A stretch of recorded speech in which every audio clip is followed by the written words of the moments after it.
Hello, students. I am Niyati Koteja, welcoming you all to the class of Managerial Economics. We are doing our unit number 2, Production Analysis. In that, we are going to start internal and external economies of scale. So, in our last lecture, we have understood the topic of economies of scale, and in this lecture, that is part number 8, we are going to start its types. That is, types of economies of scale. So, what are those types? First one is internal economies of scale and external economies of scale. So, this is the Unit 2 course content. In that, we have completed meaning of production and production function in our part 1. Then we have completed law of variable proportion in our part number 2. And we have completed isoquant curve in part number 3, 4 and 5. Isocost curve, then we have completed optimum input output combination, and we are going to start and we have understand the concept of economies of scale in our last lecture, and today we are going to start types of economies of scale. Okay, so let us start this part with quick revision of part number 7, and we are going to understand internal economies of scale and external economies of scale today. Okay, so let us do a quick revision of part number 7. So what is the concept of economies of scale? So the advantage is, so what is the meaning of economies? Economies means advantage of something. So here economies of scale, that means advantage of doing production in large scale. જેમ જેમ આપણે production increase કરતા જઈએ તેમ તેમ એક product produce કરવાની cost ઓછી થતી જાય. We have seen in our last lecture કે જેમ જેમ આપણે બ્રેડનું પ્રોડક્શન ઇન્ક્રીઝ કરતા ગયા we have install machine of 5 lakh rupees. So એ 5 લાખ રૂપીઝમાં આપણે પહેલાં 25,000નું પ્રોડક્શન કરતા હતા. પછી આપણે ત્યારે એવરેજ કોસ્ટ કેટલી થતી હતી? Here average cost per unit is equal to total cost upon quantity. So ત્યારે એવરેજ કોસ્ટ કેટલી થતી હતી જ્યારે 5 લાખ યુનિટ્સનું પ્રોડક્શન કરતા હતા? સો 5 લાખની મશીન હતી, ટોટલ કોસ્ટ ઇઝ 5 લાખ. જ્યારે આપણે 25,000 યુનિટ્સ પ્રોડ્યુસ કરતા હતા ત્યારે એવરેજ કોસ્ટ કેટલી હતી? 20 રૂપીઝ પર બ્રેડ. ઓકે, સો જેમ જેમ આપણે પ્રોડક્શન ઇન્ક્રીઝ કર્યું, દેટ ઇઝ આપણે 25,000ની જગ્યાએ આપણે 50,000નું પ્રોડક્શન ઇન્ક્રીઝ કરીને કરી નાખ્યું. સો એવરેજ કોસ્ટ કેટલી થઈ? હવે ઓનલી 10 રૂપીઝ. સો જેમ જેમ આપણે પ્રોડક્શન ઇન્ક્રીઝ કર્યું એમ આપણી એવરેજ કોસ્ટ ડાઉન થઈ ગઈ. હજી આપણે પ્રોડક્શન ઇન્ક્રીઝ કરીએ તો હજી આપણી એવરેજ કોસ્ટ છે હજી ડાઉન જશે. સો જો આપણે 50,000માંથી આપણે 1 લાખ યુનિટ્સનું પ્રોડક્શન કરીએ તો એવરેજ કોસ્ટ હવે કેટલી થશે? ઓનલી 5 રૂપીઝ પર બ્રેડ. સો એક બ્રેડનું લોફ બનાવવા માટે જ્યારે આપણે 25,000 યુનિટ્સ પ્રોડ્યુસ કરતા હતા 5 લાખના મશીનમાં, ત્યારે આપણે એવરેજ કોસ્ટ મીન્સ એક યુનિટ ઓફ બ્રેડ લોફ પ્રોડ્યુસ કરવા માટેની જે કોસ્ટ આવતી હતી તે 20 રૂપીઝ પર બ્રેડ હતી. જ્યારે આપણે એ જ 5 લાખ રૂપીઝના મશીનમાં પ્રોડક્શન ઇન્ક્રીઝ કરીને 50,000 કરી નાખ્યું ત્યારે આપણી average cost of producing 1 bread loaf is decrease to only 10. Then પછી આપણે પ્રોડક્શન વધારતા ગયા, એની મેક્સિમમ કેપેસિટીએ પહોંચ્યા કે 5 લાખનું મશીન આપણે ઇન્સ્ટોલ કરેલું છે તો એની કેપેસિટી કેટલી છે? 1 lakh units of bread produce કરવાની. તો આપણે 1 lakh units of bread produce કરી તો આપણું એવરેજ કોસ્ટ પર બ્રેડ કે એક બ્રેડ પ્રોડ્યુસ કરવાની કોસ્ટ કેટલી થઈ ગઈ? only 5 rupees. So here what is economies of scale? કે આપણે જેમ જેમ પ્રોડક્શનનો સ્કેલ ઇન્ક્રીઝ કરતા જઈએ એમ આપણી average cost of producing 1 unit of bread is decreasing. So here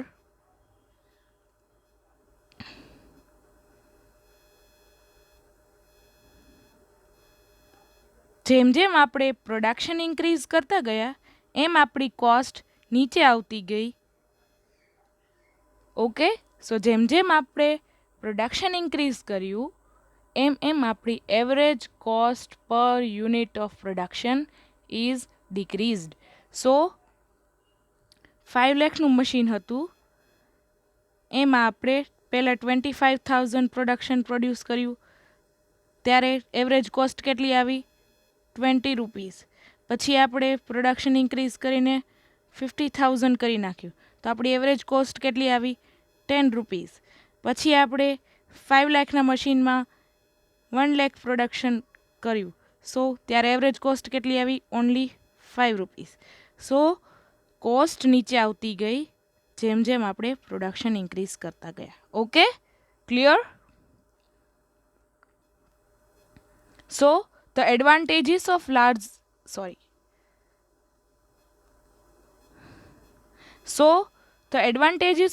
scale production that results in lower unit, that is average cost, that is cost per unit.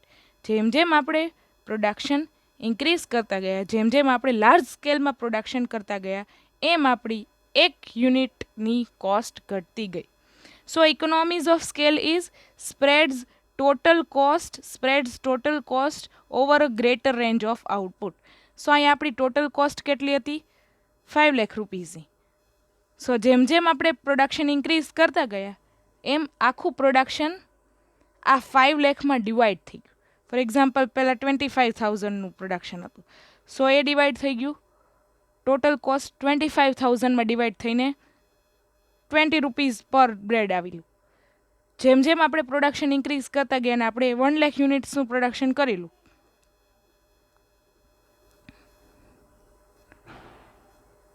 So now 1 lakh. So 5 lakh is divisible by 1 lakh. So average cost ઘટી ગઈ આપણી 5 rupees પર લોફ થઈ ગઈ. સો what is economies of scale? Economies means benefit of producing in larger number. Okay, clear? So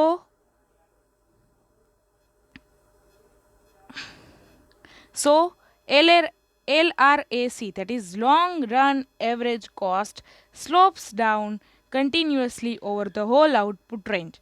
If the long run average cost slope downwards, the firm is benefiting from the economies of scale over the relevant range of output. That is, this is the long run average cost curve. કે જેમ જેમ આપણું output increase થાય છે એમ આપણી પર unit of production cost decrease થાય છે. Okay, so they both refer to a decreasing long run average cost as output increases. જેમ આપણું પ્રોડક્શન ઇન્ક્રીઝ થાય એમ આપણી એફિશિયન્સી વધતી જાય એમ એ મશીનનો સારો યુઝ થાય અને average cost per unit of bread loaf is decreasing. Okay, so let us start our part number 8 with what is internal and external economies.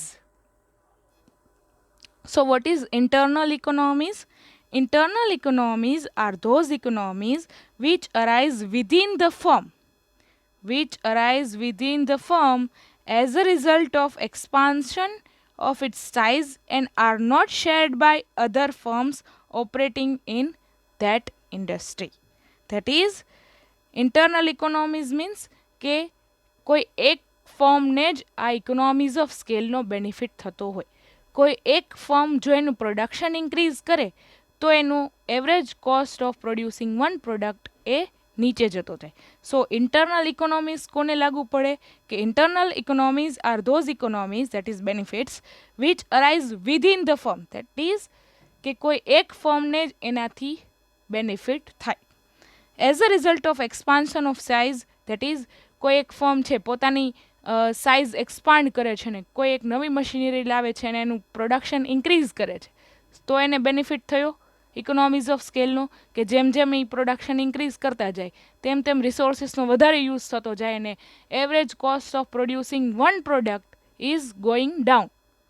So are not share by other firms, કે આ benefit કોઈ એક firm છે એ કોઈ બીજી ફર્મ્સની સાથે share કરતી નથી.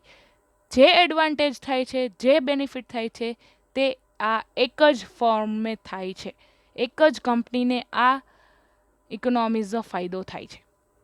So this companies R independent of general growth of the industry, કે આની આખી ઇન્ડસ્ટ્રીમાં શું થઈ રહ્યું છે, બીજી કંપનીઝમાં શું થઈ રહ્યું છે એનાથી કંઈ ફેર ન પડે, બટ કોઈ એક કંપની પોતાની કંપનીમાં લાર્જ સ્કેલ પ્રોડક્શન કે લાર્જ સ્કેલમાં કંઈ નવું એક્સપાન્ડ કરે તો એનો બેનિફિટ એ એક કંપનીને જ થાય છે, કોઈ બીજી ઇન્ડસ્ટ્રી કે કોઈ બીજી કંપનીને થતો નથી. સો in short, internal economies are those benefits which a particular firm is able to derive as it increases scale of production. કોઈ એક ફર્મને જ આનાથી બેનિફિટ થાય because they have increased their production. So what is external economies? So external economies are those economies which become available to plan all the firms in the industry because of the growth of the industry as a whole. સો કોઈ એક particular ઇન્ડસ્ટ્રીનો growth થાય છે તો એનાથી ઇન્ડસ્ટ્રીની જેટલી firm છે, જેટલી companies છે, આ ઇન્ડસ્ટ્રીમાં રહેતી જેટલી કંપનીઝ છે એનાથી બેનિફિટ થાય. ફોર એક્ઝામ્પલ, કોઈ એક ટેકનોલોજી નવી આવી તો એનો યુઝ બધી કંપની કરશે. જેટલી એક ઇન્ડસ્ટ્રીમાં જેટલી કંપનીઝ છે એ બધી કંપનીઝ આ એક નવી ટેકનોલોજીનો યુઝ કરશે તો એનાથી આખી ઇન્ડસ્ટ્રીને બેનિફિટ થશે, તો તેનાથી બધી કંપનીઝને બેનિફિટ થશે. એને કહેવાય એક્સટર્નલ ઇકોનોમીઝ ઓફ સ્કેલ. જ્યારે કોઈ એક ફર્મ પોતાની કંપનીમાં કંઈક નવું કરે અને એને બેનિફિટ થાય તો તેને કહેવાય internal economies of scale. But જ્યારે કોઈ એક ટેકનોલોજી નવી આવે ને એનો યુઝ બધી કંપની કરે, ઇન્ડસ્ટ્રીમાં રહેલી બધી કંપની તેનો યુઝ કરીને બેનિફિટ મેળવે, એને કહેવાય external economies of scale. As an industry grows, the number of economies become available to all firms. જેમ જેમ ઇન્ડસ્ટ્રીનો ગ્રોથ થતો જાય, જેમ જેમ નવી નવી વસ્તુ આવતી જાય, જેમ જેમ નવી નવી ટેકનોલોજી આવતી જાય, નવું મશીન આવતું જાય, નવું ઓટોમેટિક મશીન આવતું જાય, જેમ ઓટોમેશન આવતું જાય, એમ એ ઇન્ડસ્ટ્રીમાં રહેલી બધી ફર્મ્સ, બધી કંપનીને ફાયદો થાય. ઓકે, સો તેને કહેવાય એક્સટર્નલ ઇકોનોમીઝ. જે ઇકોનોમીઝ, જે બેનિફિટનો કે જે કોઈ નવી પ્રોડક્શન કેપેસિટીનો કોઈ એક ફર્મને જ ફાયદો થાય તેને કહેવાય ઇન્ટરનલ ઇકોનોમીઝ, અને કોઈ એક નવી ટેકનોલોજીનો બધી કંપનીને ફાયદો થાય તેને કહેવાય external economics. Okay, so let us understand various type of internal economies. So internal ઇકોનોમીઝના કેટલા ટાઈપ્સ છે, let us see. First is technical economies. A larger firm may able to adopt production technologies of production that a smaller firm just can't afford. કે કોઈ એક મોટી company છે એ પોતાની કંપનીમાં એક નવી ટેકનોલોજી ઇન્સ્ટોલ કરે છે, એક નવી ટેકનોલોજીનું મશીન, ઓટોમેટિક મશીન ઇન્સ્ટોલ કરે છે. હા, તો એક મોટી કંપની છે એ અફોર્ડ કરી શકશે આવી નવી ટેકનોલોજીને યુઝ કરવાનો, બટ એક કોઈ સ્મોલ કંપની છે તે અફોર્ડ કરી શકશે નહીં. સો મોટી કંપનીને આવી નવી ટેકનોલોજીનો ફાયદો થશે કે નવી ટેકનોલોજીનું મશીન આવ્યું, સો એવું બને કે એમાં ઓછા રિસોર્સિસમાં કે ઓછા રો મટીરિયલમાં એક સારી વસ્તુ બની જતી હોય. જ્યારે કોઈ નાની ફર્મ હોય એની પાસે એવી ટેકનોલોજી ના હોય, એવું મશીન ના હોય કે જેનાથી આવી સરસ ક્વોલિટેટિવ વસ્તુ અને એ પણ ઓછા કોસ્ટમાં બનતી હોય. Okay, so that's because a large scale businesses have a finances to invest in expensive specialized capital in the form of machinery and other manufacturing equipment. સો કોઈ મોટી કંપની હોય એની પાસે ઘણા બધા મની, દેટ ઇઝ ઘણું બધું ફંડ હોય two invest in such a larger machine, કે લાર્જર ટેકનોલોજીમાં, મોટી ટેકનોલોજીમાં ઇન્વેસ્ટ કરવા માટે એની પાસે કોઈ મોટી કંપની પાસે એટલું ફંડ અવેલેબલ હોય. જ્યારે કોઈ એક નાની કંપની હોય એની પાસે એટલું બધું ફંડ અવેલેબલ ના હોય કે આવી મોડર્ન ટેકનોલોજી વસાવે. ઓકે, સો મોટી કંપની હોય, લાર્જ કંપની હોય, બિગ કંપની હોય, એની પાસે આવું ફંડ અવેલેબલ હોય અને તે ઇન્વેસ્ટ કરે એડવાન્સ ટેકનોલોજીમાં, કે એનાથી પ્રોડક્ટ છે એ ઓટોમેટિકલી એના જે કંઈ રો મટીરિયલ્સ હોય પિકઅપ થઈ જાય, ઓટોમેટિકલી એ પ્રોડક્ટ બની જાય ને ઓટોમેટિકલી એ પ્રોડક્ટ પેકિંગ થઈને ઓટોમેટિકલી એ મોટા મોટા કાર્ટૂન્સ કે બોક્સીસમાં પેક થઈ જાય. સો નાની કંપનીઝ પાસે એવી ટેકનોલોજી ના હોય, કે નાની કંપનીને બધું મેન્યુઅલી કરવું પડે, દેટ ઇઝ કે એના રો મટીરિયલ હોય એ કલેક્ટ કરવા પડે, પછી એ પ્રોડક્ટ બનાવવી પડે, પછી એને પેક કરવી પડે અલગથી, અને પછી એને કન્ટેનરમાં ભરવી પડે અલગથી. સો આ બધી વસ્તુ અલગ અલગ થતી હોય એક નાની ફર્મમાં, એનો કોસ્ટ વધી જતો હોય. જ્યારે કોઈ મોટી ફર્મ આવી એક મોટી અને સરસ ટેકનોલોજી વસાવે ત્યારે એની પાસે આવી ઓટોમેટિક ટેકનોલોજી હોવાથી એને આ ઇકોનોમીઝ ઓફ સ્કેલનો ફાયદો થાય. So in fact, manufacturing cost decrease roughly up to 70 to 90% every time a business increases its output, because they have access to higher quality, more efficient equipment. For example, Coca-Cola. Coca-Cola versus कोई एक नानी soda making company और नानी एक soft drink making company versus Coca-Cola. So Coca-Cola છે એ large company છે, એની પાસે એવી હાઈ ટેકનોલોજીનું મશીન હોવાનું જે આ નાની સોફ્ટ ડ્રિંક મેકિંગ કંપની કે કોઈ એક નાની સોડા મેકિંગ કંપની પાસે એવું લાર્જ સ્કેલ મશીન નહીં હોવાનું, કે એવી હાઈ ટેકનોલોજીનું મશીન નહીં હોવાનું. સો કોકાકોલા પાસે એવી હાઈએસ્ટ ટેકનોલોજીનું મશીન હોય કે બોટલ્સ આવે એમાં પહેલાં પ્રોડક્ટ બને કોકાકોલા અને પછી બોટલ્સમાં પેક થઈને ઓટોમેટિક જ ડિસ્પેચ થઈ જાય. જ્યારે કોઈ એક નાની સોફ્ટ ડ્રિંક મેકિંગ કંપની પાસે એવી ટેકનોલોજી ના હોય કે ઓટોમેટિક સોડા બની જાય ને પેક થઈ જાય બોટલ્સમાં, અને એ કન્ટેનર્સમાં, મોટા મોટા કન્ટેનર્સમાં પેક થઈ જાય અને ડિસ્પેચ થઈ જાય. સો Coca-Cola is having such a larger technology so that they can benefit from economies of scale. Because of using advanced technology, large company can reduce its per unit cost. કે જે કાંઈ પેકેજિંગનો, જે કાંઈ રો મટીરિયલ પ્રોક્યોરમેન્ટનો જે કાંઈ cost હોય એ ઘટી જાય, rather than doing manually. Okay. Second one is bulk buying power. With the greater buying power, larger firm can purchase its factor inputs in a bulk at discount prices. જે કાંઈ મોટા moles હોય કે કોઈક મોટી કંપની હોય એને તો પોતાની પ્રોડક્ટ પ્રોડ્યુસ કરવા માટે બલ્કમાં જ બાય કરવું પડશે. હવે તમને ખબર હોય કે જેમ આપણે બલ્કમાં બાય કરીએ એમ આપણને મોટું ડિસ્કાઉન્ટ મળે. સો this is also known as monopoly power. They can buy more from suppliers at lower price, so their price per unit is lower. કે જેટલું આપણે વધારે બલ્કમાં બાય કરીએ એમ આપણને મોટું ડિસ્કાઉન્ટ મળે અને એમ આપણને પર યુનિટ કોસ્ટ ઘટી જાય. દેટ ઇઝ કે એક વસ્તુ પરચેઝ કરવાનો કોસ્ટ ઘટી જાય, પર યુનિટ કોસ્ટ ઘટી જાય. And thus their average costs are lower. For example, due to its scale, Amazon has enormous buying power. Amazon છે એ બલ્કમાં કોઈ એક પ્રોડક્ટ પરચેસ કરી લે. ઓકે, સો એ બલ્કમાં પરચેસ કરે છે તો ઓફકોર્સ એ કોઈ મેન્યુફેક્ચરર પાસેથી સીધું પરચેસ કરતા હશે.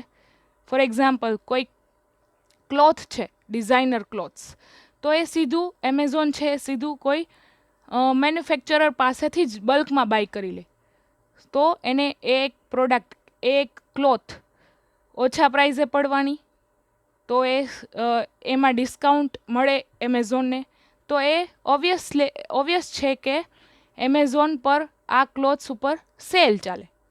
સેલ મીન્સ ડિસ્કાઉન્ટ, કે તે આ ડિસ્કાઉન્ટનો ફાયદો કસ્ટમરને પણ આપી શકે. સો ઓફકોર્સ આપણા જેવા કોઈ કસ્ટમર હોય એને આવી કોઈ પ્રોડક્ટ ઓછા ભાવે મળતી હોય રાધર ધેન માર્કેટ, તો એ ત્યાંથી જ પરચેઝ કરવાનું. જ્યારે કોઈ નાની ક્લોથ્સ ફોર્મ હોય કે નાની કોઈ શોપ હોય, એ તો સીધું મેન્યુફેક્ચરર પાસેથી બાય નથી કરવાનું, એ પણ બલ્કમાં. એ કોઈ શોપ હોય એને તો જેટલી જરૂરિયાત હોય ને જેટલી સામે ડિમાન્ડ હોય એટલું જ પરચેઝ કરવાનું. સો એને પર યુનિટ ક્લોથ વધારે મોંઘા ભાવે મળશે rather then Amazon, because Amazon is buying from manufacturer, directly from manufacturer, so that they can get advantage of lower cost per unit. Then the third one is specialization through the division of labor. Workers in the large scale factories and other such production operations can do more precise specific jobs. This situation increases economic efficiency as relatively limited training can allow workers to become excellent at their assigned tasks. This is what makes an assembly line such a profitable model. For example, a worker may become a highly specialized in the design of the car and another in testing of the car. So, specialization requires less training of workers and more efficient production process. For example, કોઈ એક મોટી company છે, એ 1,00,000 workers તેના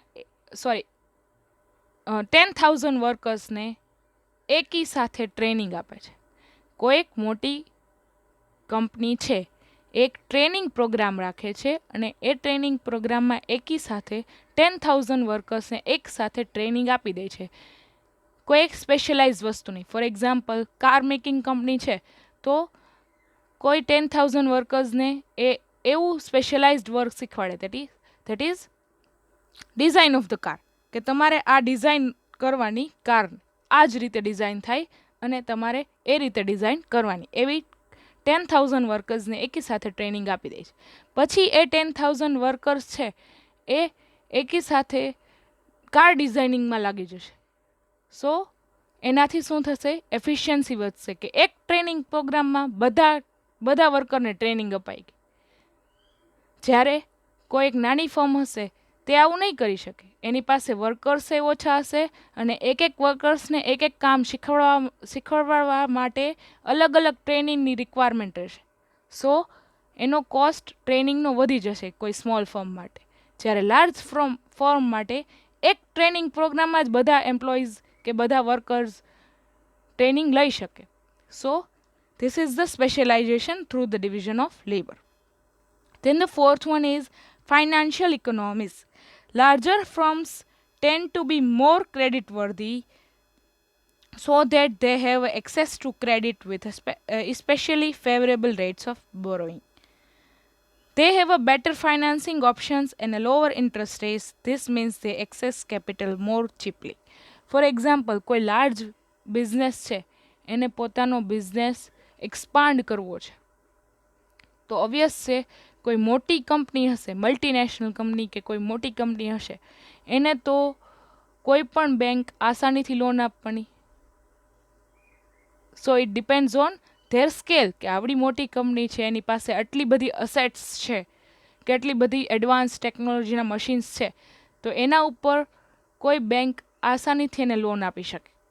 અથવા કોઈ large મોટી company હોય, એને પોતાનો બિઝનેસ એક્સપાન્ડ કરવો છે, તો એ આસાનીથી આઈપીઓ પણ બહાર પાડી શકે, that is initial public offering, કે તે શેર બહાર પાડીને પણ જનરલ પબ્લિક પાસેથી મની કલેક્ટ કરી શકે.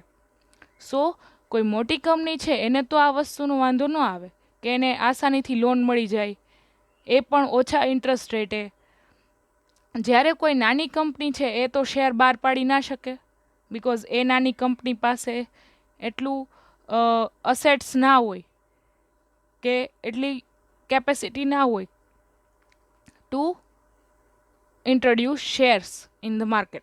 So, for example, large firm can gain funding via stock market through initial public offering, wherein they go public and begin offering their stocks to the purchased by the broader public. Additionally, Large firms listed on stock markets can raise money by selling equity more easily. For example, તમારા અને મારા જેવા investors હોય એ જોશે કે આમાંથી કઈ મોટી કંપનીઝ છે, કઈ મોટી લાર્જ કંપનીઝ છે તે પ્રોફિટમાં ચાલે છે, ચાલો એમાં ઇન્વેસ્ટ કરીએ. સો કોઈ પણ નાનો ઇન્વેસ્ટર કે કોઈ પણ ઇન્વેસ્ટર હશે તે ઓબ્વિયસલી એ બાબતનું વિચારવાનું કે કોઈ મોટી કંપનીમાં ઇન્વેસ્ટ કરીએ. ઓફકોર્સ છે કે કોઈ ઇન્વેસ્ટર હોય એ સાવ નાની કંપનીમાં ઇન્વેસ્ટ ના કરે, બિકોઝ આવી નાની કંપની ફેલ જાય તો એનું જવાબદાર કોણ? આપણા પૈસા ડૂબી જાય. સો કોઈ પણ રેશનલ ઇન્વેસ્ટર હશે એ કેમાં ઇન્વેસ્ટ કરશે? ઓબ્વિયસલી લાર્જ ફર્મમાં. સો લાર્જ ફર્મમાં આ એક બેનિફિટ પણ થાય કે કોઈ એક લાર્જ ફર્મને એક્સપાન્ડ થવું હોય તો એ ઇઝીલી એક્સપાન્ડ થઈ શકે, દેટ ઇઝ એનો બિઝનેસ વધારી શકે. અને આવું કેપિટલની રિક્વાયરમેન્ટ હોય, ફંડની રિક્વાયરમેન્ટ હોય તો એ ઇઝીલી લઈ શકે by way of loan or by way of share. જ્યારે કોઈ નાની કંપની હોય એને પણ આવી લોન લેવામાં કે આવા શેર ઇસ્યુ કરવામાં એટલું બધું કાંઈ બેનિફિટ મળે નહીં, કે એને લોન્સ પણ ઝાઝી મળે નહીં, બિકોઝ સ્મોલ ફર્મ પાસે ઓછી પ્રોપર્ટીઝ હોય રાધર દેન લાર્જ ફર્મ. લાર્જ ફર્મ પાસે ઝાઝી બધી પ્રોપર્ટીઝ અને ઝાઝી બધી ટેકનોલોજીસ હોય, એના ઉપર લાર્જ કંપની લોન લઈ શકે easily, while small companies can not. So large કંપનીને એક્સપાન્ડ થવું હોય તો તેને ઇઝીલી આવું ફંડ અવેલેબલ થઈ શકે, તે પણ ઓછા ભાવે, ઓકે, ઓછા interest rates. So this is called financial economics, that is ઓછા રેટ ઉપર આપણને લોન મળી જાય અથવા ઓછા રેટ્સ ઉપર we can issue shares to the public and public can invest in our company. Fifth is managerial economics in economies. So managerial economies, that means extremely large scale firms are able to afford highly specialized managers who increase their efficiency and profitability by ensuring that the areas of the business that they oversee are run as smoothly and skillfully as possible. For example, કોઈ એક large company હોય, મોટી company હોય, એમાં અલગ અલગ departments હોય, production department, marketing department, finance department, HR department અને IT ડિપાર્ટમેન્ટ. સો એ બધા અલગ અલગ ડિપાર્ટમેન્ટમાં કોઈ મોટી કંપની અલગ અલગ મેનેજર્સ રાખી શકે. ફોર એક્ઝામ્પલ, પ્રોડક્શન ડિપાર્ટમેન્ટમાં કોઈક સ્પેશિયલાઇઝડ પ્રોડક્શન મેનેજર, એ પણ સ્પેશિયલાઇઝડ અને હાઈ સ્કિલવાળો. ધેન ફાઇનાન્શિયલ ડિપાર્ટમેન્ટમાં CFO, that is Chief Financial Officer, અને financial managers having the high skilled. Then the third one is marketing department. Marketing department માં કોઈ એક marketing manager, then advertising manager, એ પણ રાખી શકે, એ પણ high skilled. Then the fourth one is IT department. એમાં કોઈ એક highly IT professional રાખી શકે, કોઈ એક લાર્જ કંપની હોય. એન્ડ HR ડિપાર્ટમેન્ટ, એમાં પણ highly skilled human resource manager પણ રાખી શકે. સો કોઈ એક લાર્જ કંપની હોય તે આ બધા મેનેજર્સ અફોર્ડ કરી શકે, એ પણ હાઈ સ્કિલના. સો દેટ કે કોઈ એક પ્રોડક્શન મેનેજર હોય એ સતત નવી પ્રોડક્શનની ટેકનોલોજીસ વિચારતો રહે. કોઈ એક ફાઇનાન્સ મેનેજર હોય એ સતત એવા વેઝ કે વિચારતો રહે કે જ્યાંથી ફંડ ઇઝીલી કલેક્ટ થાય અને ફંડ મેનેજ થાય. કોઈ માર્કેટિંગ મેનેજર હોય એ સતત એડવર્ટાઇઝિંગ, નવું એડવર્ટાઇઝિંગ કેમ્પેન વિચારતો રહે કે આપણું નવું એડવર્ટાઇઝિંગ કેમ થાય કે આપણી ડિમાન્ડ વધે માર્કેટમાં. પછી કોઈ એક IT મેનેજર હોય કે IT પ્રોફેશનલ હોય એ એમ વિચારે કે કઈ નવી ટેકનોલોજીસ છે માર્કેટમાં જેનાથી આપણને બેનિફિટ થાય. અને કોઈ હ્યુમન રિસોર્સ મેનેજર હોય એ એમ થિંક કરે કે કયા વર્કર આપણે રાખવા જોઈએ, કઈ સ્કિલ્સ આપણે જોઈએ અને કેટલી ટ્રેનિંગ પ્રોવાઈડ કરવી જોઈએ આ વર્કરને to gain more efficiency in production. So આ બધા ડિપાર્ટમેન્ટના જેટલા મેનેજર્સ છે એ બધા they are thinking their own departments. તો એક ડિપાર્ટમેન્ટનું જે કંઈ વર્ક હોય એ આ એક જ મેનેજરને દીધેલું હોય. ધારો કે પ્રોડક્શન મેનેજર પ્રોડક્શન ડિપાર્ટમેન્ટ સંભાળે, સો એ એક ડિપાર્ટમેન્ટની એફિશિયન્સી વધતી જાય. એમ લાર્જ સ્કેલ જે લાર્જ બિઝનેસ હોય કે કોઈ મોટી કંપની હોય એની પાસે આ બધું અવેલેબલ હોય, so that they can improve there profits.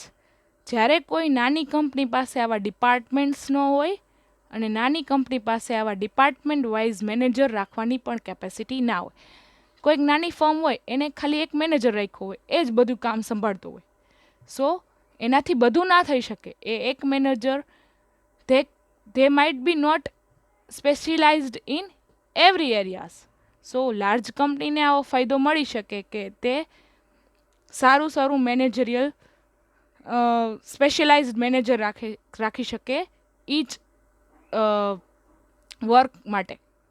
So smaller businesses simply can not pay these highly skilled managers amounts their services cost and so cannot benefit from their niche expertise. કોઈક મેનેજરની expertise હોય, production મેનેજરની expertise હોય, તે કોઈક નાની firm ના લઈ શકે બિકોઝ એની પાસે એક જ મેનેજર હોય, તે બધું વર્ક કરતો હોય. Okay, 6th one is marketing economies. So a large firm can also secure marketing economies. In the first place, it can maintain a specialized marketing department which is not possible for a small firm.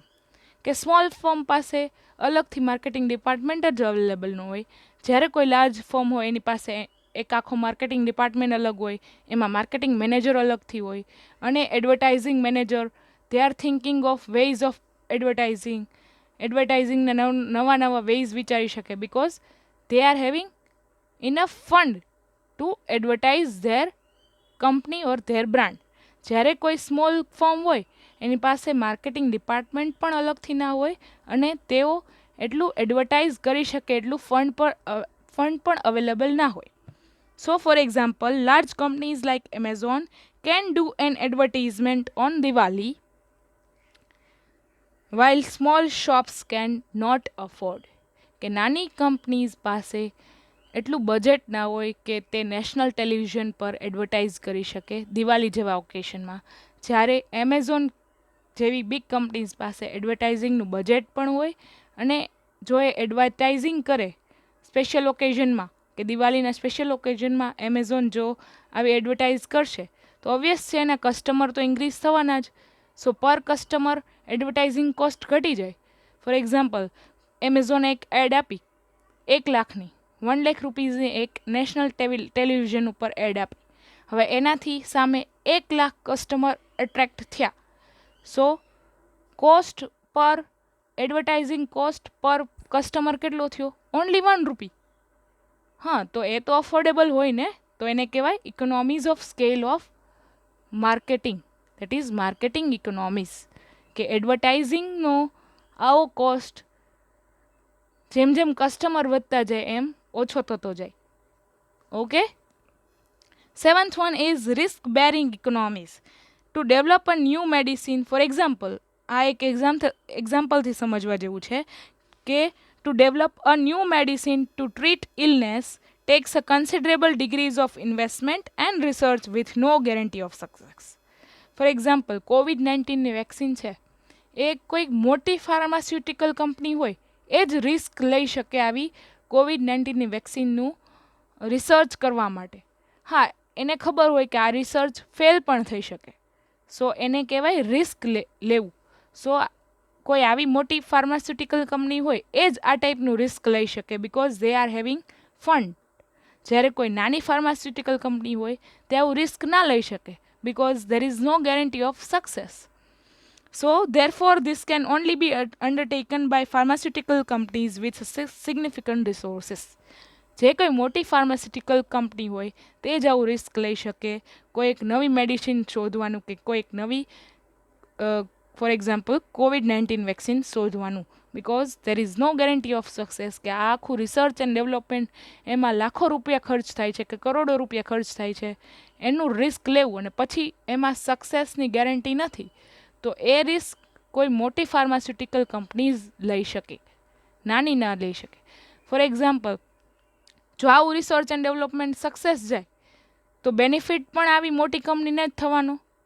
Okay, for example કોઈ એક આવી નવી medicine કોઈએ શોધી, કોઈ મોટી pharmaceutical company, તો એની પાસે જ એના રાઇટ્સ હોય અને એની પેટન્ટ્સ હોય. બીજી કંપનીઝ કે બીજી ફાર્માસ્યુટિકલ કંપની આસાનીથી આ રાઇટ્સને કે આ પેટન્ટ્સને કોપી ના કરી શકે. સો જે કંપની પાસે આ મેડિસિન હોય, લોકો ત્યાંથી જ લેવાના. સો આને કહેવાય રિસ્ક બેરિંગ ઇકોનોમિક્સ, કે કોઈ એક ફાર્માસ્યુટિકલ કંપની રિસ્ક લે છે to invent new medicine for illness. So એને બેનિફિટ પણ આ જ કંપનીને થવાનો. કોઈ એક નાની કંપની આવું મોટું રિસ્ક લઈને ના કરી શકે, because there is a huge chance of loss also. Then let us understand various types of external economies. First one is economies of concentration. So what is external economies? Internal ઇકોનોમીઝમાં શું હતું કે કોઈ એક ફર્મને કે કોઈ એક કંપનીને જ ફાયદો થાય જો પોતે નવી ટેકનોલોજી યુઝ કરે, નવી માર્કેટિંગ ટેકનિક યુઝ કરે, કે નવા સ્પેશિયલાઇઝેશન ઓફ લેબર યુઝ કરે, કે બલ્ક બાઇંગ કરે, કે પછી રિસ્ક લે. તો આ બધી ઇકોનોમીઝનો ફાયદો કોઈ એક જ કંપનીને થાય, બધી કંપનીને ના થાય. બીકોઝ કોઈ એક લાર્જ કંપનીને જ થાય, નાની કંપનીને ના થાય, because they can not afford all this things. જ્યારે એક્સટર્નલ ઇકોનોમીઝ ઓફ સ્કેલમાં શું હતું કે કોઈ એક નવી ટેકનોલોજી આવે ફોર એક્ઝામ્પલ, તો એનો ફાયદો ઘણીવાર બધી કંપનીઝને થતો હોય. સો કોઈ એવી વસ્તુ કે જેનાથી બધી કંપનીઝને એડવાન્ટેજ થાય, weather they are large or small, એને કહેવાય external economies of scale. So first one is economies of concentration. When an industry gets localized in the particular area or region, all firms constituting the industry get certain advantages like the availability of skilled workers, provision of better transport and communication facilities, better credit and banking facilities, better power facilities, benefits from the growth of subsidiary industries, and so on. For example, Metoda GIDC, જ્યાં આવી નાની અને મોટી બધી industries કે બધી companies manufacturing companies are working there. So આવી GIDCs જે છે રાજકોટમાં, મેટોડા જીઆઈડીસી, કે જ્યાં આવી બધી કંપનીઝ કે બધી મેન્યુફેક્ચરિંગ કંપનીઝનું આખું એક એરિયા છે, એક એવો ઝોન છે જ્યાં આવી અલગ અલગ ફેક્ટરીઝ આવેલી છે, અલગ અલગ મેન્યુફેક્ચરિંગ કંપનીઝ આવેલી છે. સો ત્યાં તમને, જો તમારો બિઝનેસ ત્યાં તમે નાખો તો તમને ત્યાંથી સસ્તા ભાવે લેબર પણ મળી શકે, કે કોઈ આપણે ટ્રાન્સપોર્ટેશન પણ અવેલેબલ થઈ શકે, કે કોઈની ગાડી જતી હોય તો આપણે એની સાથે કોલાબરેશન કરીને ટ્રાન્સપોર્ટેશન આપણી પણ પ્રોડક્ટ્સનું કરાવી શકીએ. ઓકે, પછી આવી કોઈ પણ જીઆઈડીસીની મેન્યુફેક્ચરિંગ કંપની હોય એને સબસિડીમાં લોન પણ મળી શકે. સો એનો પણ આપણને બેનિફિટ થાય.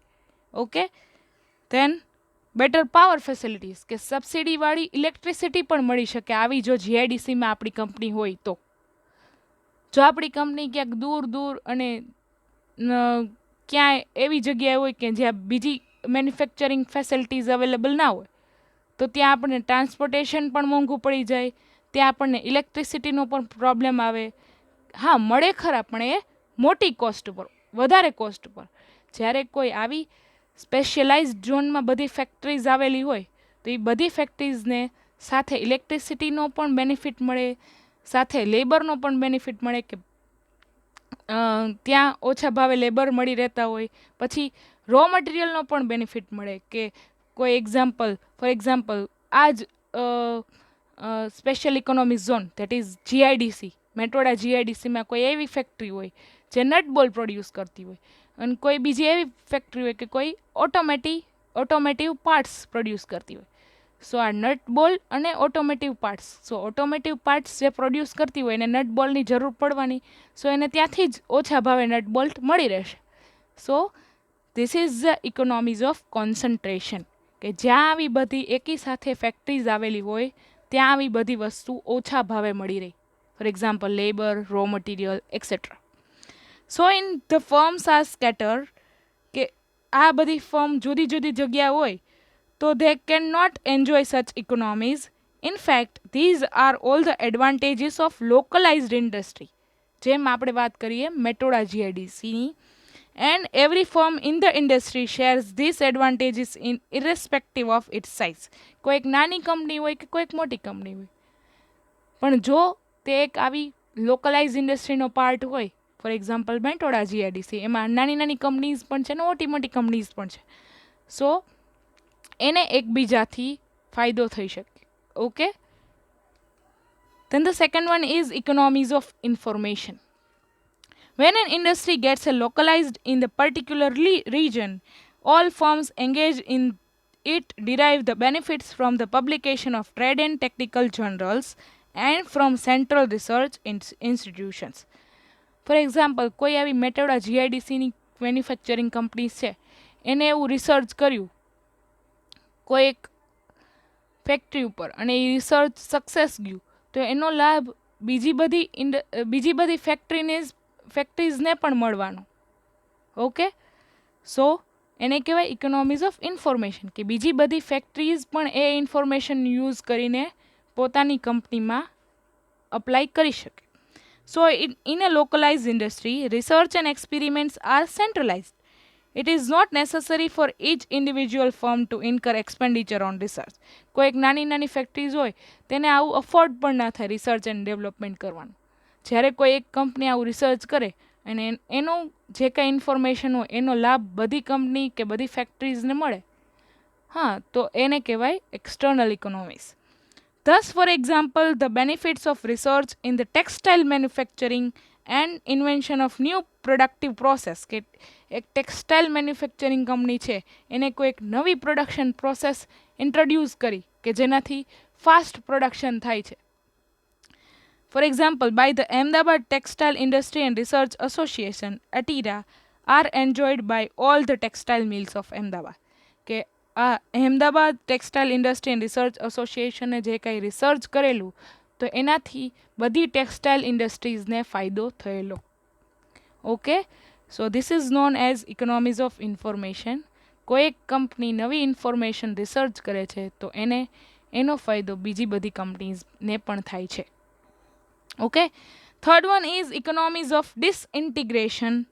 When an industry gets localized in a particular region, it becomes possible to take advantage of other companies' products that can be used as raw materials for another company. For example, કોઈ નમકીન company છે, મેટોડા જીઆઈડીસીમાં કોઈ નમકીન producing company છે અને કોઈ મસાલા company છે. સો they can, Namkeen company can use raw material, that is masala, from that industry. કે આવી કોઈ નમકીન કંપની હોય એ ઓછા ભાવે મસાલા લઈ શકે બીજી કોઈ કંપની પાસે, તે એ જ ઇન્ડસ્ટ્રીમાં વર્ક કરતી હોય. ફોર એક્ઝામ્પલ, જીઆઈડીસીમાં કોઈક નમકીન કંપની અવેલેબલ હોય અને કોઈક મસાલા કંપની અવેલેબલ હોય, તો નમકીન કંપનીને એની બાજુમાંથી જ મસાલા ઓછા ભાવે મળી રહે, એને ક્યાંય બીજેથી મસાલા મગાવવાની જરૂર ના પડે. So that is economies of disintegration. Okay, so I would like to end my session with motivation, that is, your greatest resource is your time. કે તમારી પાસે જેટલો રિસોર્સ અવેલેબલ છે, your greatest resource is your time. So use it more efficiently. Okay, thank you so much students. Have a nice day.